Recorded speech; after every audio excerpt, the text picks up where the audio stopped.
High সবাইকে, কেমন আছো তোমরা সবাই? আশা করি সবাই খুব ভালো আর সুস্থ আছো। আমরাও ভালোই আছি। তো আগের ভিডিওটা যেখানে শেষ করেছিলাম 31শে ডিসেম্বর দার্জিলিংয়ে, সেখান থেকেই আবার এই ভিডিওটা শুরু করেছি। তো দেখো আমরা দার্জিলিং পৌঁছাতে পৌঁছাতে বিকেল গড়িয়ে সন্ধেই হয়ে আসছে। একদম ক্লক টাওয়ারের সামনেই আমাদেরকে নামিয়েছে। তো বর চলে গেছে হোটেল রুম খুঁজতে। 31শে ডিসেম্বর যেহেতু, তাই হোটেল রুম পাওয়াই যাচ্ছিল না। আর এত রেট প্রত্যেকটা রুমের, মানে কি করব, আমাদের বাজেটের বাইরেই ছিল। তো যেহেতু এসে গেছি, তো আমাদের তো রুম একটা নিতেই হবে। তো তাই ও চলে গেছে রুম নেওয়ার জন্য, আর আমরা এদিকে রুমে এসে তাড়াতাড়ি করে ফ্রেশ হয়ে বেরিয়ে, ব্যাগপত্র রেখে একদম ফ্রেশ হয়ে বেরিয়ে গেছি। তো মেল রোডেই প্রথমে গেলাম। দেখো এখানে নানান রকম দোকান ছিল, সব গরম জিনিসের, যেরকম জ্যাকেট, সোয়েটার, মাফলার, একদম রাস্তার পাশে অনেক রকমের মানে গরম জিনিসের দোকান ছিল, কিন্তু কোনো স্ট্রিট ফুডের দোকান ছিল না। আর রাস্তাঘাট কিন্তু ভীষণ পরিষ্কার, আর এতটাই উঁচায় উঠতে লাগে, উঠতে একদম হাঁপিয়ে যাচ্ছিলাম। আর জানো, যত রাত্র হয়ে আসছিল ততই একদম ঠান্ডা আরও বেশি বাড়ছিল।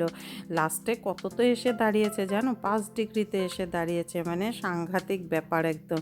আর তার মধ্যে ছিল 31শে ডিসেম্বর।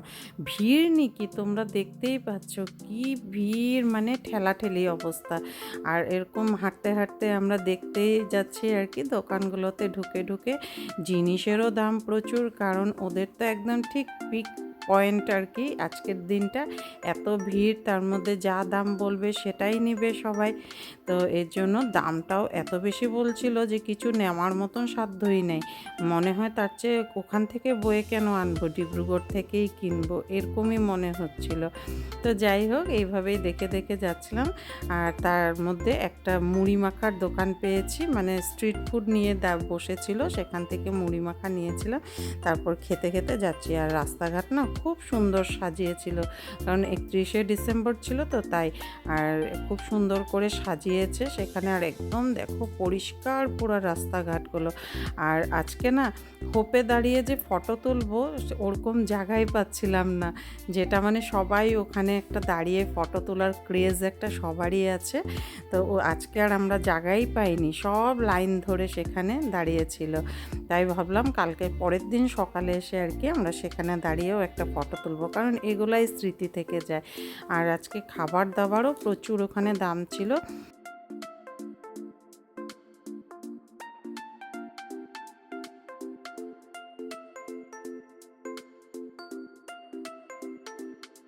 আর জানো, এখানে রেস্টুরেন্টগুলোয় একদম লাইন দিয়ে মানুষ দাঁড়ানো, মানে এতটাই ভিড় যে খিদে পেলে যে খাবে সেটাও লাইন দিতে হচ্ছে।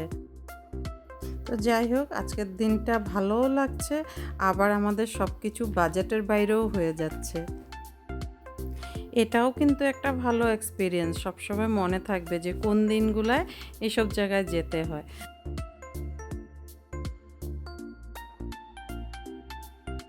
আর দোকানে কি ঢুকবো, প্রত্যেকটা দোকান দেখতেই পাচ্ছ তোমরা কীরকম ভিড়, বাপরে বাপ। এই যে দেখো, হোপের আগে সবাই লাইন দিয়ে দাঁড়িয়ে সবাই ফটো তুলছে এক একজন করে। মানে এখানেও আজকে দাঁড়িয়ে ফটো তোলা পসিবল না, তাই ভাবলাম পরের দিন এসেই ফটো তুলবো। তো আজকে শুধু এই রোডগুলো ঘুরে যাই, কারণ দামের জন্য কিছু নিতেও পারবো না। জানো, এক একটা শল বলছে 15,000, 16,000, 20,000 এরকম, মানে ওরা দাম বলছে। তো বলো কিভাবে নেই? 15,000, 16,000 শল পরে কি ঘুরতে যাব বলো তো? তারপর গোল্ডেন টিপসেও ঢুকেছিলাম। আর এখানে তো নানান রকমের চা, হোয়াইট টি, গ্রিন টি, দার্জিলিং টি, আরও কত কি রকম টি, বাপরে বাপ। তারপর ঢুকেছি, নানান রকম প্রিমিয়াম একদম কাপ প্লেট সেল হচ্ছে। তো এগুলা মানে কি দেখতেই ভালো লাগে, সুন্দরও লাগে। তো এই তো চৌরাস্তার এখানে একদম ঘুরছিলাম। আর লোকের ভিড়ে ভালোও লাগছিল, সবাই ফটো তুলছিল, ডান্স করছিল। তারই ফাঁকে আমাদের একটু চায়েরও পিপাসা পাচ্ছিল, কিন্তু সেরকম চায়ের কোনো দোকানে পাচ্ছিলাম না। আর ওখানে না চা নিয়ে বসে থাকে, কিন্তু না মনে হয় যে সেগুলো ঠান্ডা চা নাকি, আর লগে লগে যেগুলো একদম বানিয়ে দেয় সেগুলোর খেতেই মজা আলাদা। তো খুঁজতে খুঁজতে দোকান একটা পেয়েছি সেখানে। তো দেখছি সেখানে একদম গরম গরম জিলাপি, সিঙ্গারা, তারপর চপ এগুলো ভাজছিল। আর ভালোই ভিড়, দেখো একদম গরম গরম আলু পরোটা এগুলো বানিয়ে বানিয়ে দিচ্ছিল। তো আমরা একটার পর একটা একটু পরে পরে আসি। আর এখানে প্রথমে তো চা সিঙ্গারা খেয়েছি, ভীষণ ভালো লেগেছে। পরে এসে আবার মোমো খেলাম, তারপর এসে আবার চপ খেলাম, তারপর আবার এসে আলু পরোটাও খেলাম। তো এইভাবে খেতে খেতে আমাদের রাত্রে একদম পেটটাই ভর্তি হয়ে গেছে। তারপরে ভাবলাম রাত্রে যাওয়ার আগে একবারে আবার চা খেয়ে যাব। তো মোটামুটি 11:30টার সময় আমরা ওখান থেকে গেছি আর কি ঘরে। 11টার পরেই বেরিয়েছি। তো অনেক ঠান্ডা, তো আর ভালো লাগছিল না। বড় বলছিল ভীষণ টায়ার্ড লাগছে, চলো। আর 12টার সময় দোকানের ওরাও বলছিল এখানে থাকার আর দরকার নেই, কারণ সবাই ড্রিঙ্ক করে নাচ গান করবে, তার চেয়ে আপনারা হোটেলেই চলে যান, যেখানে আছেন রুমেই চলে যান। তা আমরাও সেটাই ভাবলাম যে রুমেই চলে যাই, সেখান থেকেই লাগলে সমস্ত কিছু শুনবো। আর জানো ওখানে কনসার্টও হচ্ছিল। আর আমাদের হোটেল রুমটা ছিল একদম ক্লক টাওয়ারের সামনে। তো সেখান থেকেই সমস্ত কিছু শুনছিলাম। আর রাস্তা দিয়ে যখন যাচ্ছিলাম সবাই নাচ গান করছিল, হ্যাপি নিউ ইয়ার বলছিল, ভালো লাগছিল। সেটাও আলাদা একটা ভালো লাগা আর কি। আর সারাদিন জার্নি করে না আর ওখানে দাঁড়াতে পারছিলাম না। প্রায় 11টা বাজে, আমরা বলছি না এখন চলেই যাই। আর ভালোও লাগছে না, একদম ঘুম ঘুমও পাচ্ছিল। আর ঠান্ডাটাও অনেক বেশি ছিল, কষ্টও হচ্ছিল, আমারও কষ্ট হচ্ছিল, আমার বরেরও কষ্ট হচ্ছিল, কিন্তু ছেলেরা তো খুব মজা পাচ্ছিল। তো ভাবলাম পরের দিন সকালে আবার এইখানটায় আসবো। এত সুন্দর জায়গাটা আগেও তো আমি দেখেছি, তাই ছেলেদেরকে আবার নিয়ে এসেছি এখানে। তো পরের দিনের ভিডিও আবার আসবে সুন্দর আরেকটা ব্লগে। তো সবাই ওয়েট করো।